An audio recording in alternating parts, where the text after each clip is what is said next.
जब इंसान दुनिया की आवाजों से हटकर अपने दिल की सदा सुनता है तो उसके अंदर एक नया सफर शुरू होता है। ये सफर आंखों से नहीं, दिल से देखा जाता है और उसी लम्हे वो सालिक बन जाता है।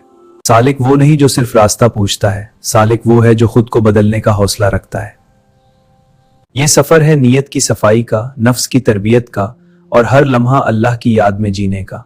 अल्लाह अपनी रहमत से इस मुसाफिर को एक खुद इस राह से गुजर चुका होता है, जो गिरने के दर्द को जानता है और उठने की दुआ भी सिखाता है। सालिक की असल ताकत उसकी आजिजी है, उसका अदब है और उसकी सच्ची नीयत है, क्योंकि जो दिल झुकता है वही अल्लाह के करीब होता है। मुर्शिद ना माबूद है ना निजात का मालिक, वो तो सिर्फ एक चिराग है जो अंधेरी राहों में अल्लाह की याद की रोशनी जलाता है।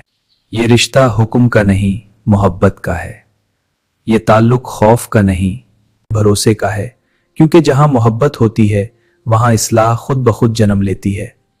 तसव्वुफ हमें यह सिखाता है कि मुर्शिद मंजिल नहीं, मुर्शिद रास्ता है, और जो इस रास्ते पर चल पड़े उसकी मंजिल सिर्फ अल्लाह होता है। या अल्लाह हमें सच्चा सालिक बना और हमें इस रास्ते पर चला जो तेरी रजा तक पहुंचता है।